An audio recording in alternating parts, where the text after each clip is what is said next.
welcome to Reaching Billions, Multi-Platform Strategies and Performance Tools for Android. I'm supposed to ask you to silence your cell phones. You'll get a survey after this. If you love this talk, my name is Patrick Martin. Give me 5 stars. If you hate it, here's Allie. Tell them how much you don't want him to come back. And what else was I supposed to tell them? Oh yeah, questions afterwards. Come and find us. We have like the big, you see the big Android guy down at the front, we'll be around. You can find my hat and color for shirt, right? So, yeah, my name's Patrick Martin. I'm a developer relations engineer on Android and Play. And I suspect that I'm face blind, so I am told the person up there is the same person down here talking to you, so isn't that cool? So I'm here to talk about how your phone game is already like a tablet game, a PC game, an in-car experience, and the kind of things you can do to make that awesome.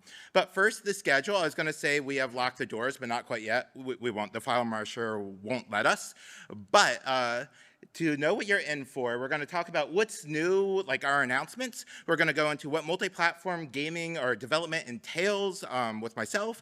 Then we have a visitor from Gameloft who will tell you real tales from the trenches about this. And finally, my colleagues will go over kind of the technical in-field measurement tools you can do to make sure you hit those quality bars you want from your games across all Android devices. So, announcements. So if you haven't heard about Google Play Games on PC, I'm only a little disappointed you haven't come to my other talks over the past 2 years, but we'll work through this together. So this is a service that lets you run your phone games on your Windows gaming PC, right? So we've announced that we're opening to this to the entire App Store. So if you're that person who comes up to me after every talk and it's like, hey, how do I get my game on the PC? Well, it's there. Part of what let us do this is that we have input mapping for players. We have these playability badges so that players know what to expect when they play your game. We're not misrepresenting you. And this is all a big precursor to us hopefully soon removing the beta tag. We don't have a solid date yet right now, but there's a light at the end of the tunnel and we're pretty sure it's not a train. So we also have multi-instancing support. This means more than one game running at a time, as well as being able to log into multiple accounts at once, which is something a lot of players want. Now, I did ask you to silence your cell phones, but keep them handy, because we'll have these cool little QR code Easter eggs all around. This one in particular, we're announcing a preview of actually shipping your Windows executable on the Google Play Games for PC store.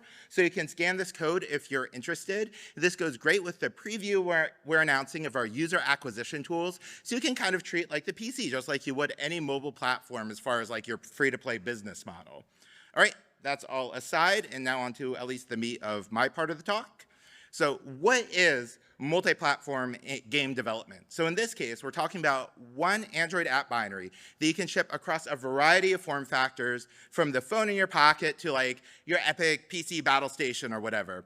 And the through line for all of this is a single Play Store, which helps you deliver this and do all the testing and whatnot you need. So as an example, to illustrate this point further, like I said, most Android games are now PC games. And you're probably wondering how, right? If you make an action game, which is a significant portion of the Play Store, you probably need 2 thumbs to look and move or something like that, but there's only 1 mouse. So we've created this keyboard to touch translation layer. You combine keyboard keys to certain areas of the screen. And this is kind of a key technology that let us expand the Play Store to all the games, or all the games to the PC. And the most important part is this is zero developer effort from y'all.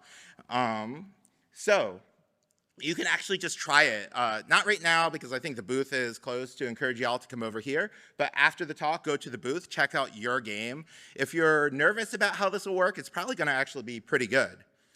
And something that we thought was really important is we have this badging system. So all games, the moment they're released, are listed as untested, right? This way the players know, buyer beware. It might not work. We don't want to misrepresent your work, right? And then as we get around to testing it, y'all make a ton of games way faster than we can test them. But as we get to testing them, you might get this playable badge. And then you can go through a certification process with us, which will mark your game as PC optimized. And that way we'll actually surface the game to the users in the Play Store instead of requiring them to go through and search for it. And you're probably going to decide when you go for that optimized badge that you need to reevaluate your keyboard and mouse controls, or specifically implement them, right? Which, good news, I had a talk last year just about how to do all of that. This is a test, though, to see if you silence your cell phones, because that will autoplay a YouTube video for you, and all your neighbors will hear two of me, right? But you're probably wondering, if I do all this work, is it just the PC or Chromebooks that benefit? And the answer is no. We have these tablets that are really cool that disconnect from a keyboard with a little keyboard and touchpad. So players on these probably want to play your game with a keyboard or mouse, as well as this is kind of my on-the-go gaming setup. I have a little fold-out keyboard, a folding phone, and you'll make me really happy if I can play your game with my keyboard and mouse. But a very interesting thing we found when I started diving down this rabbit hole is that a lot of games actually don't support the mouse, which is weird because, the Android engineers on the system side, they're pretty smart. They know that you're probably making a touchscreen game, so mouse events are coming through the same callbacks with kind of the same types as touches do. And it's weird that games don't support it. You're probably being extra careful with filters, or your game engine's handling it and you don't quite realize it. So this is fine for a phone or a tablet game, right? I just have to reach up and touch the screen. But PC and Chrome OS users might not have a touch screen. We actually don't support touchscreens right now with Google Play Games on PC.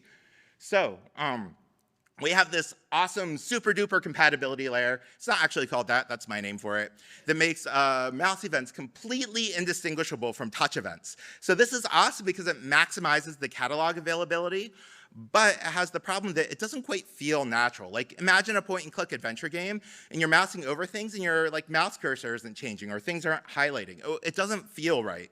So when you're ready to really lean into the PC form factor, you declare this feature flag, Android hardware type PC, and that says, hey, Android, I know what I'm doing. Trust me, I'm a scientist. Give me all the mouse events.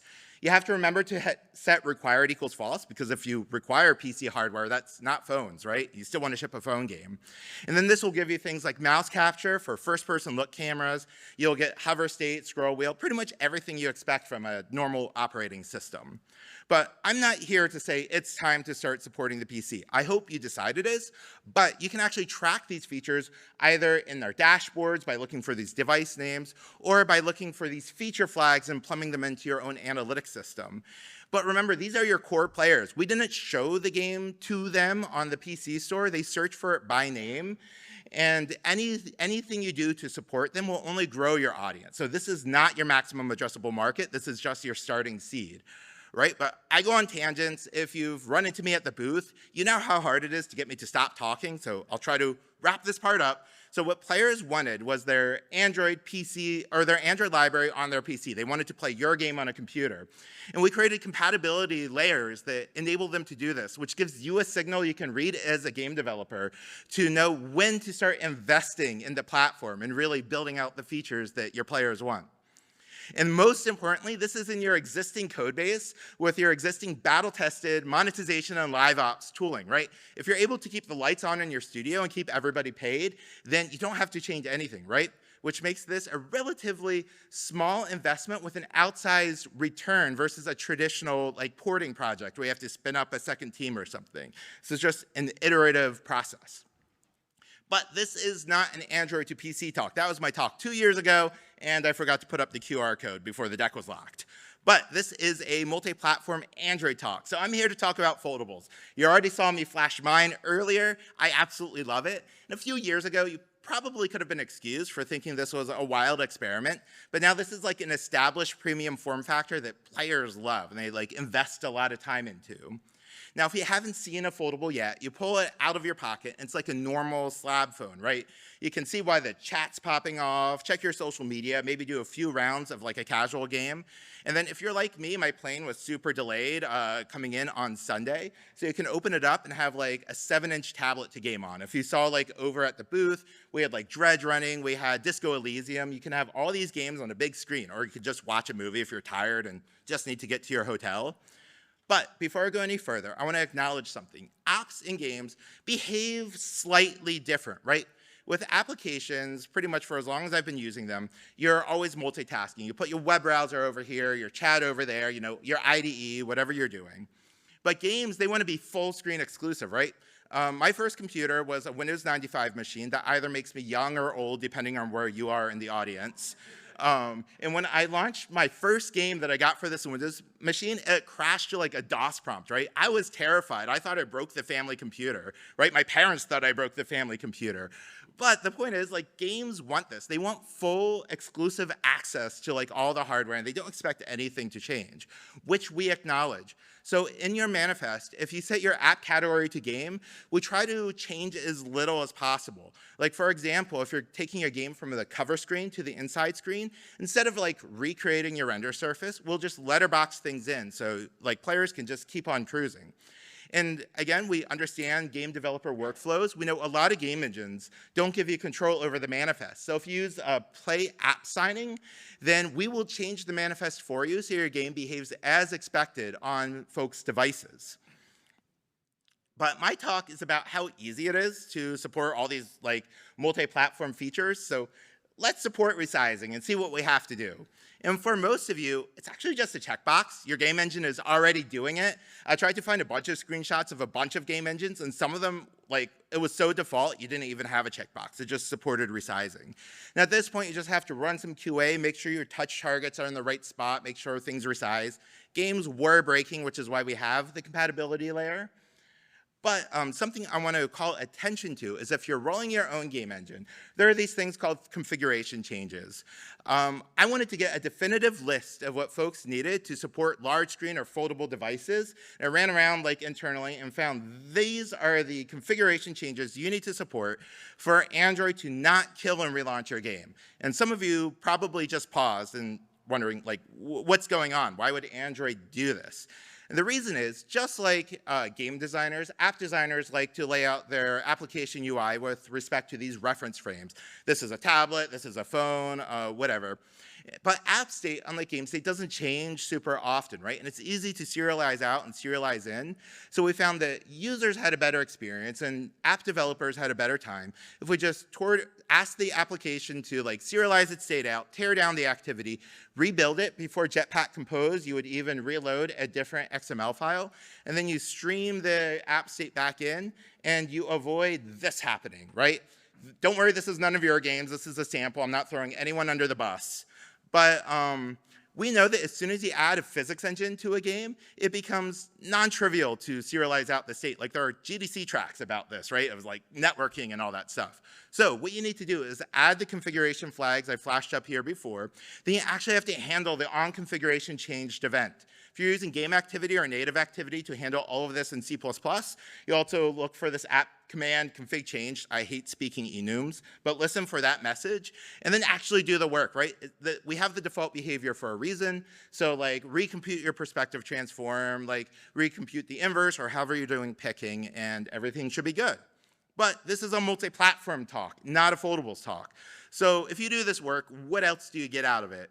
So most tablets, including foldables that are unfolded with modern Android, support putting two apps side by side. And players, it turns out, absolutely love this. Like, think about it. You could have your team chat next to your game that's going on, social media running next to a casual game with timers going. You could have a creator video, or you could be a creator with your dashboard next to the game running next to it.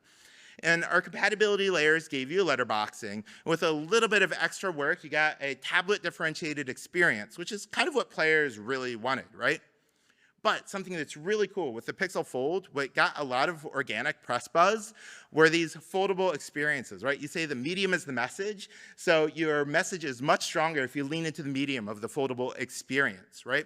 And developers, including Gameloft, really leaned into this, and like it showed, it resonated with folks. So what we're talking about are these postures, right?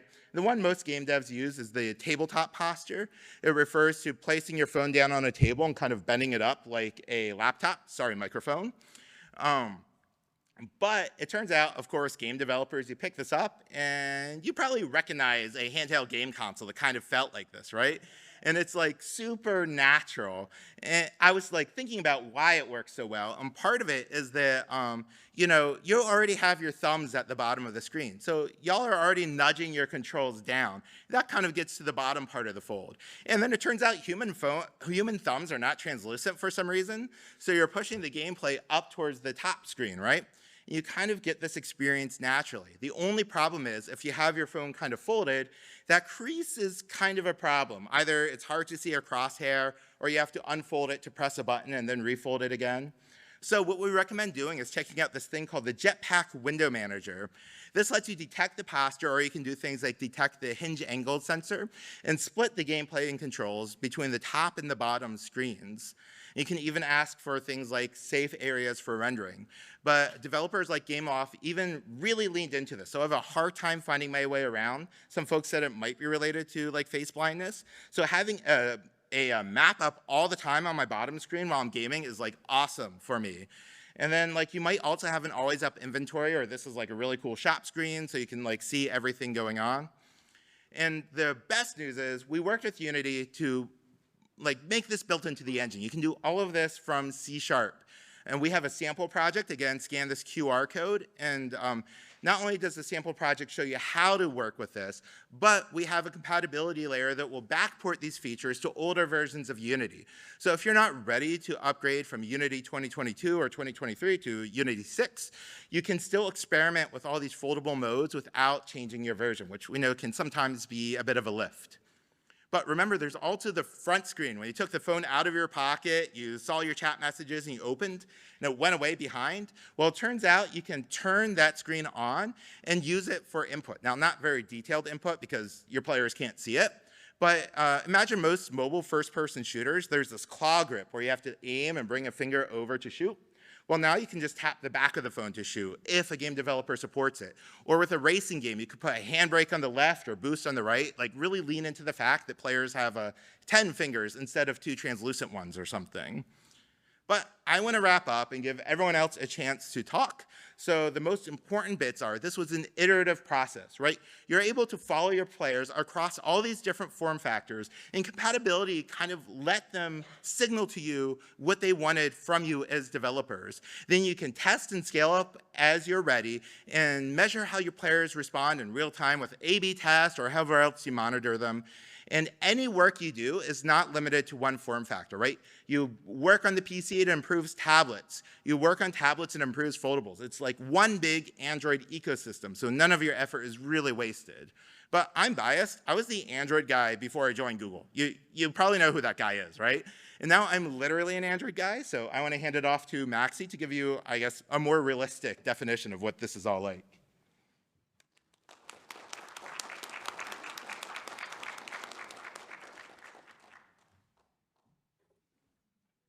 How is it going? Well, good? Having a good GDC? Good, that's the spirit. Well, thank you very much for your time and for being here. My name is Maxi, and I'm getting very corporate. I was laughing before, and you see me now. It's a very different approach, right? I'm the head of business operations at Gameloft. I'm very excited to have participated on this collaboration with Google for the past year, and I am here just to give you, let's say, a couple of tips and tricks in case that you guys go into this direction of supporting foldables in native way.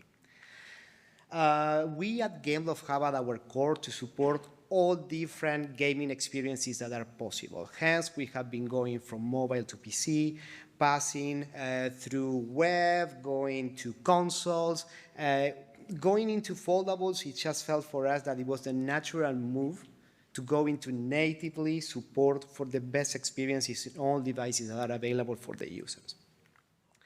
But, of course, a little bit of a joke in there, with great power comes great responsibility, especially on the operational, technical, and product. So let's see a little bit what I can share with you guys about our own experience for you to have in consideration, right? So first of all, know your players. Yes, it might sound like Mr. Obvious, but listen to them. Now you have a very powerful device that have a lot of screens. Before you had only one. Traditional mobile is only one screen. Now you are having in there potentially 1 or 2 or 3, and you have to do the best possible experience for those users. So listen to them. What do they want? They want to go in a direction, they want to go in another one, reach out in community forums, check on social networks, create different surveys to reach out to them, see what they need, and see exactly if this is actually fitting on the product that you are developing in order to adapt and go into that direction. Once you went into that direction, telemetry is key, okay? Learn from them. I mentioned already traditional mobile. What I'm calling traditional mobile, it's a single screen device that you might have on your pockets at the moment. This is a different device, and the audience that is actually buying these devices and that are actually using these devices are actually differing in the way that they are being played in the sessions than in traditional mobile. We have seen an increase on retention, for instance, so they are really engaged into the foldable experience, and especially if you did a good adaptation in there. So yeah, just check around what are they doing, how much time they are spending on each one of the different modes that you will be implementing in there as well is very important, especially because this is connected to what I'm going to say next, that is be flexible, adjust, and focus. Basically, you all know that your teams or yourself, if you're an indie, you only have 24 hours per day, and you are not even coding 24 hours per day. You just have a tiny fraction of your life in order to code and to bring the best experience to the user. So what should you do? Use the time wisely. See what are the game modes that they are actually playing, because there is not a single recipe that you can apply in different games. In our case, we have 2 racing games that is actually supporting foldables. And you might think that, okay, 2 racing games, you can apply the same modes, the gaming experience is pretty similar, the user behavior will be pretty similar, but it's not the case actually. The audiences of Asphalt Legends Unite is completely different from the one of Disney Speedstorm, and so we realized that actually for Asphalt Legends Unite, they like to play on the console-like mode because they have a competitive minimap on the bottom screen. So especially for multiplayer, when you need to race and to be on top of the leaderboards, they want to do that. Our users on Speedstorm, they seem to be more casual.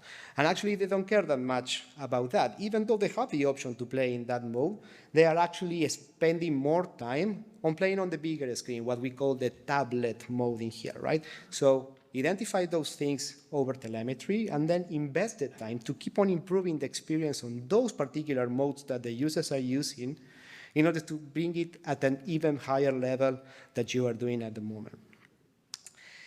Next, the foldable is in the details.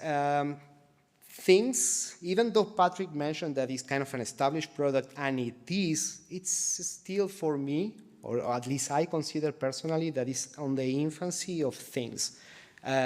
We don't have thousands of different models of foldables. We don't have millions and millions of users per day showing in the ecosystem. That will happen eventually, okay? It's step by step. The ecosystem is changing, the user experience is changing. So let's keep in mind that things are not, how can I say, across the grid in the same way, and some things needs to be customized, right? So some devices at the moment are considering that they have one screen, one physical screen. Some others are considering that they have 2 physical screens. The location of the cameras are not in the same way the cutouts, so you might have to adapt to those things. Standardization is not around, like I was mentioning. So check for multiple attributes before you start moving around the experience and serving the right experience at the right moment. Ensure that you are doing that the code can handle all those changes, and above all, test. I know that it might be complicated because there might be so many differences, but hey, we are doing it already in traditional mobile, right? Because not even nowadays, traditional mobile has the same camera in the same place. So going forward, this is going to be the same case for foldables. Keep that in mind. That's not a joke, that really happened. It's funny, but we had a real user saying that if I fold and unfold the device 30 times in a row, the game doesn't switch modes. Now, a regular user wouldn't switch 30 times in a row, fold and fold, right? But it happens that our users like to be QA as well, and maybe we should recruit them to have them at home, right? And work with us. I mean, tell us what are the bugs. It was a hard learning for us, but at the end of the day, it was true what the user was saying. Being so fast and being so constant on the changes, it might happen that the system notification is not reaching your game on time, and your game doesn't know how to act. So before serving the experience and saying, now I'm in tablet, now I'm in console mode, now I'm folded, don't wait for one single signal from the system to change the gaming experience. Try to do 3 or 4 combination of different signals in there in order to ensure that you are providing the right experience at the right moment. Examples of what you can be checking around, of the flags that you can be receiving from the systems are written down in here in the screen. Last but not least, adapt, adapt, and adapt. There are so many screens, there are so many opportunities in ways that you can implement gameplay for the users that you are having on foldables, that is important to check that everything is working fine.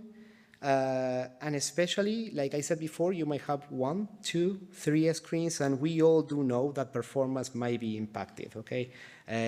Supporting a big screen, like a tablet, is not the same as supporting a single screen that is just foldable. So consider that more resources are going to be used. So maybe you will need to have different profiles for the same session inside the game. That might sound a little bit scary. I'm pretty sure that we have been all in such a case that we have to find ways to do this. So it's just something that you have to keep in mind in order to do that. And the other thing that I wanted to mention, besides the ones that are written down in here, it's if you have an accelerometer on the game and someone is playing on the tablet mode, again, since there are so many ways to play and you are moving the device around, the foldable might be considering that actually is changing modes as well. So when you're doing that, try to log the orientations to ensure that the session of the user is enjoyable at the most, okay? This is pretty much it for me. Thank you for the patience and for hearing me out. I'm gonna pass it to Ali, so please go ahead. Thank you. Okay, hi everyone. We are halfway there, so I hope that everybody might still stay in the room with us just a bit longer. So let's stay. Okay, hi everyone. I'm Ali. I am a dev operations engineer for Android-based game at Google. And this is for your record. This is my second time on stage at GDC, which means that my first time having a very, very good feedback. So if you are going to leave the feedback after the end of the session, please give me the same rating as Patrick and don't listen to his level. Okay. Yeah, I'll be sharing with you today about the overview of game technical quality and how you can leverage Android vitals and tools to monitor and improve your technical games quality. So first of all, let's take a step back and look at what is technical quality. So technical quality, or we call like T-quality for short term, is a framework that we use to evaluate game performance and help our user to understand which game is run well on their devices. So technical quality includes, but is not limited to, the game stability, game performance, battery usage, and more.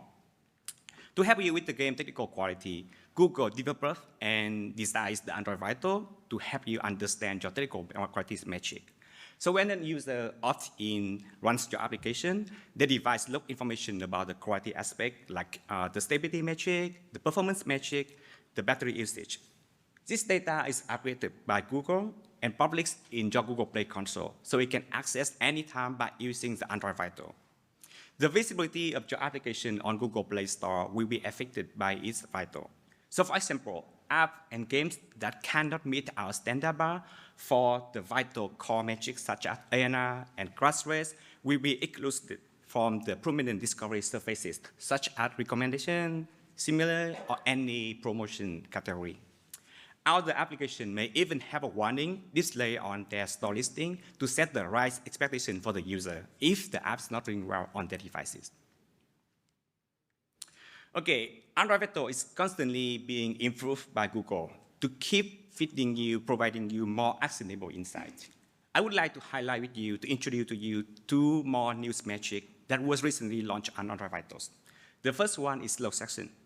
So a slow section is defined as a section where more than 25% of its frames are slow.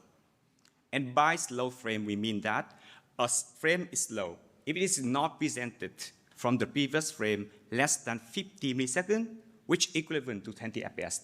Android Vitals also provide you the second slow section for the 34 milliseconds, which equivalent to 30 FPS. So by monitoring, by checking your slow section, you can understand how smooth and fluid your games feel to the user. On a side note, Google Play already starts steering users away from the game that cannot achieve like 20 FPS on their devices. So please take note of that. Okay, this is how you can read your metric, your slow session on Android Vital by visiting the rendering section of Android Vitals. You should take action when your slow session rate is higher than 20%, especially for the 20 FPS threshold. Also, you can see here, the rendering sections also provide you the detailed frame rate distribution. By analyzing this information, you get deeper insights into how your game's performance happens across different sections.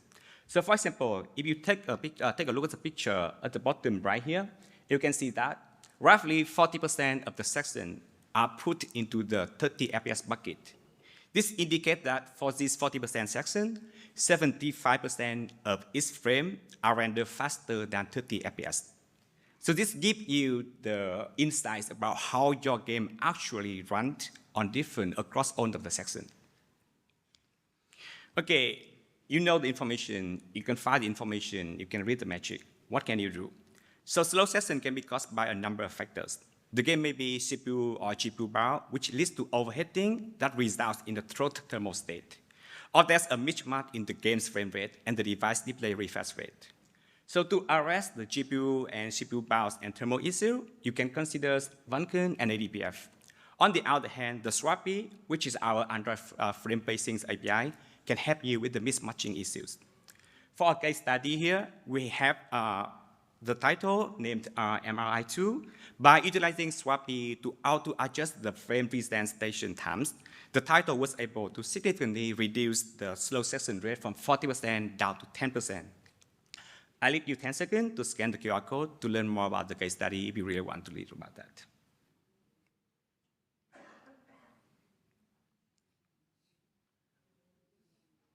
Okay, that should wrap up everything about slow session. The second metric that Android Vital launched recently is the low memory queues.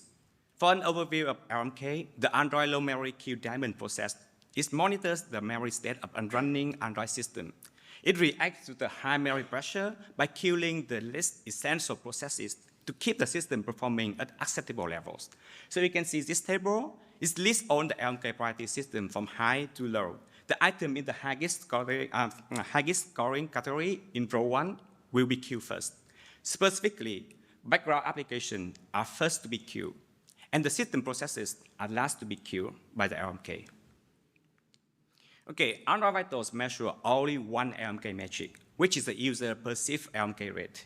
It reflects the percentage of your daily active user that experience at least one user perceived LMK, which is the LMK that have been likely noticed by the user. For example, when the application is displaying an activity or when it's running in the foreground. So from the user perspective, that Skype LMK is similar to a crash, that the application just suddenly stops without any warning to the user. So you can find information about this LMK rate under stability section on Android Vital. Similar to the other core metrics such as ANR and crash rate, you can filter the metric based on different kind of dimension, device RAM, device storage, device CPU. You can filter the metric, you can compare your metric with your maybe other peer application, or you can monitor the metric change for a long period of time. The data for LMK is available for existing applications starting from 28 January 2025, and it measures everything from Android 12 or higher. Okay, we have a few recommendations for you to arrest the LMK. Firstly, you should monitor and diagnose memory issues. In general, you should optimize your memory usage, especially trying to avoid memory churn, which is trying to allocating too much memory or using too many temporary objects in a short time.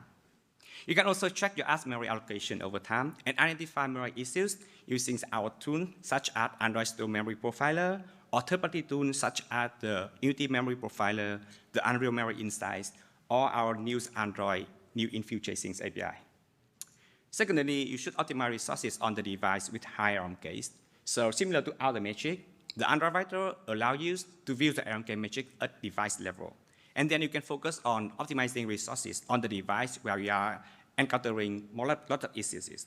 If you don't own this device, you can maybe be able to access the real physical device using our Android device streaming powered by Firebase.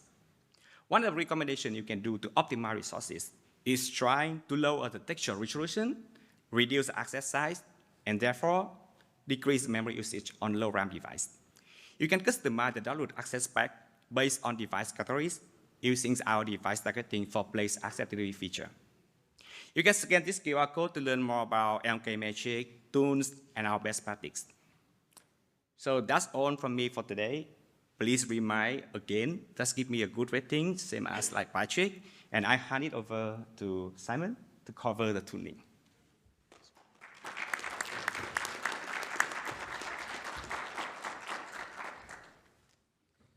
Okie dokie. Hi, so I'm Simon Cook, and I'm over in Android Games Developer Relations, where I'm an engineer. And I help game developers make better games for Android, and Android make a better platform for game developers. And so congratulations, you've shipped your game. I know this may be a surprise to some of you. But you know how it is. You've shipped it, and you're starting to run into problems in the wild. It's unfortunately pretty inevitable because there's such a broad, diverse set of Android devices that you can't do QA on every single one out there. So inevitably, you're going to come across a problem where somebody's running a game on a device that just behaves very differently to the way you expected during QA. And they're going to run into some kind of problems. What's worse is that finding out exactly what's going on is kind of difficult as well. You might notice from your own telemetry that the game is hitting problems. Maybe frame rates are dropping. Maybe it's unexpectedly crashing. But you've got no real good way to get more information unless you go ahead and build a lot of your own systems around this. Fortunately, for Android 15 and onwards, we put together some new APIs that will help you diagnose what's happening on those customer phones. So in Android 15, we added the Android OS Profiling Manager API, which allows you to take heap profiles, Java heap dumps, sample the stack, and take configurable system traces. You might not necessarily want to use that API directly. You might want to look at the Android X API, which will help you configure your traces in a much more easy way because there's helper methods on there. And in Android 16, we've added even more capabilities to have the system trigger a new trace under certain conditions. For example, during game startup, or if your game experiences an ANR, you can have it automatically take a trace. So let's say you decide that you want to capture a trace on a customer device. What kind of information can you get? Well, you get all of the surface flinger events, which show you when frame buffers are dequeued, rendered, enqueued, and composited and displayed. And you also get ftrace events such as suspend resume, scheduling information, GPU memory utilization, and memory subsystem events. You also get a variety of events from the Android runtime that let you know the things that are happening within the Android OS itself. But we don't give you everything. And that's because we deliberately redact some information from the trace because you're running in a retail environment and other people's code is going to be running on that device. So to protect their modesty, we're going to remove as much information as possible. You'll still see the impact of that work on your game. We'll just anonymize it. So you won't know exactly what's causing it, but you'll be able to see that something else is running on the system. This is important because oftentimes it's not necessarily what your game is doing that's causing the perturbation that you're seeing. And of course, your own child processes, they don't get redacted. You get all of the information about those, and you can still see them. Now, when it comes to collecting the data, once you've taken a trace, it's copied into the profiling folder that you own. And once a file's in that folder, the OS no longer touches it. It's yours. Now, you can tag a file with a custom suffix so you can add extra context and figure out exactly what's going on when that file was generated. But when you're done with the files, you need to clean up the profile folder. Once we put them in there, it's your responsibility. Please don't leave it for your user to have to do this by clearing out the cache manually. Actually, go in occasionally, remove them yourself if you're using this feature. Now, how do you know that you've actually got data to collect?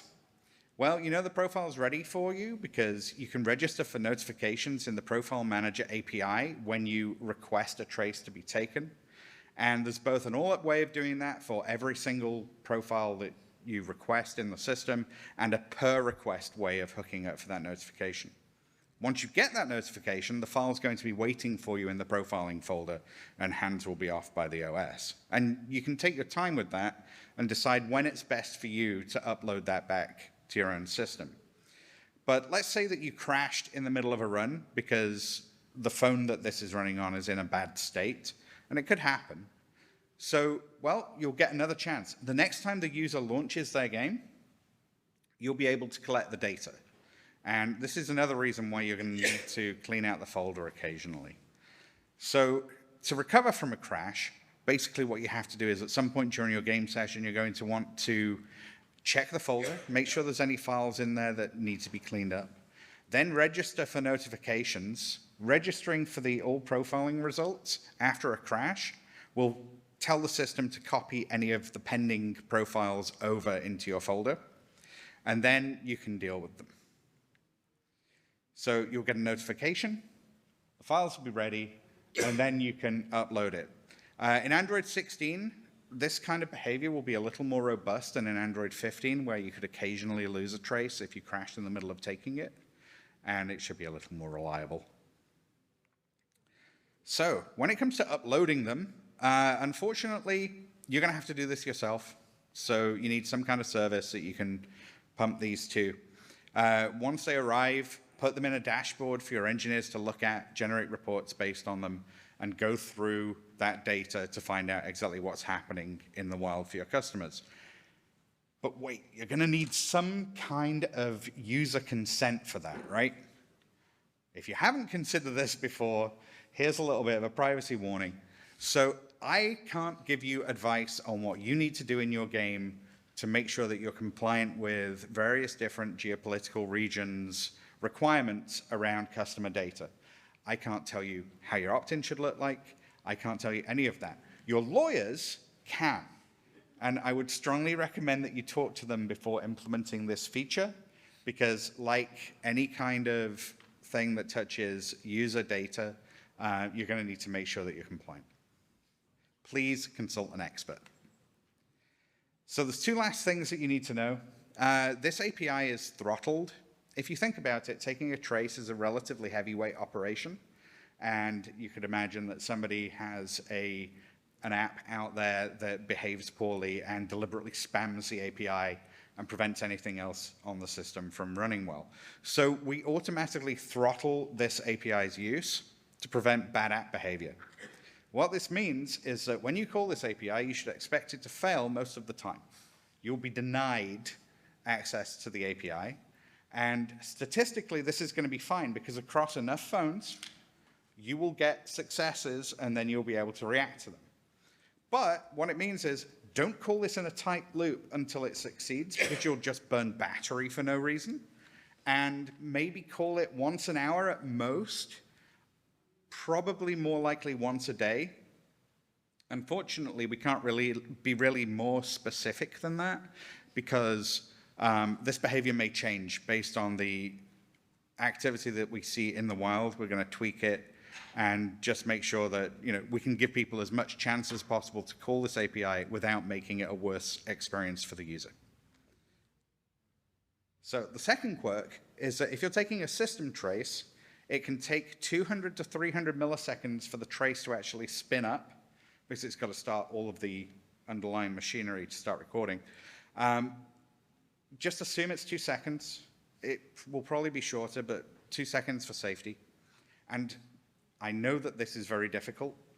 Please try to start it up before you're going to record the problem that you're diagnosing.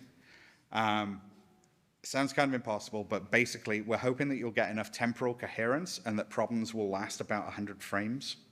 So if you record it, you will catch at least some of the bad behavior that you're looking at. So with all of that said, good luck out there. Please file us feedback and any bugs that you find in the system. And I would like to hand over to Gerald Lee, who's going to talk about Power Profiler and ODPM.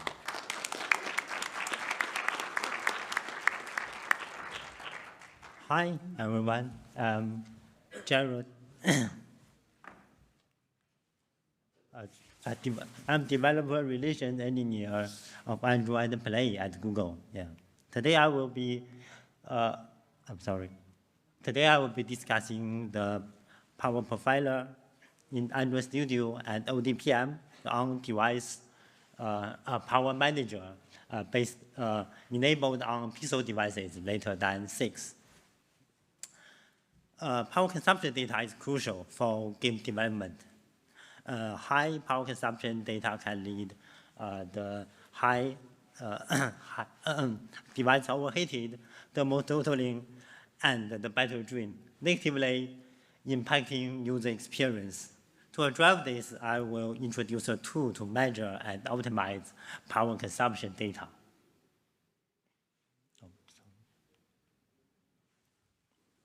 From the end of 2023, Android Studio introduced Power Profiler based on ODPM. It segments the information by subsystem called power rails. The system trees record and display power consumption data.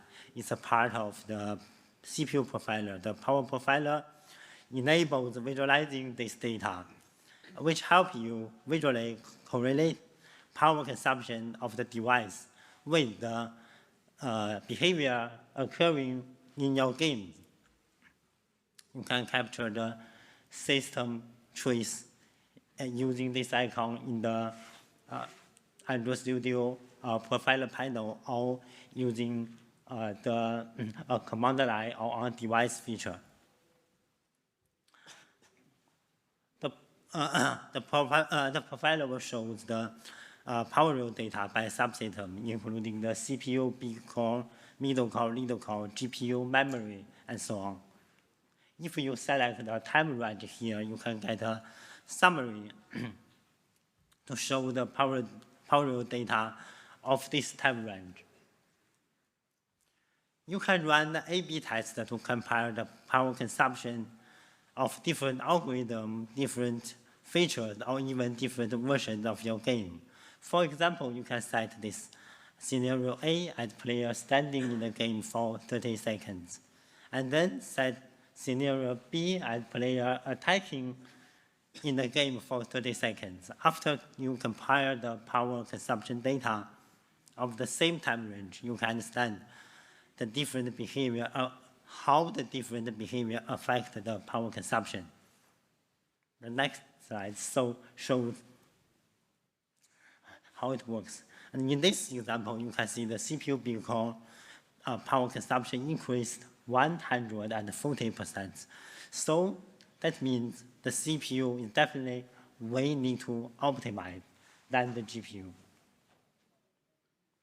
ODPM shown at the right top of this graph can measure the power data at the hardware component level through the USB. If you have advanced use cases, like you want to customize the view, like the power rail filtering, or flexible presetted time range, or you would like to upload your data to your own QA system to compare the historical data of different versions, then you can use the Profiler to get the raw ODPM data. The ODPM power rail names are device specific, they are not human readable.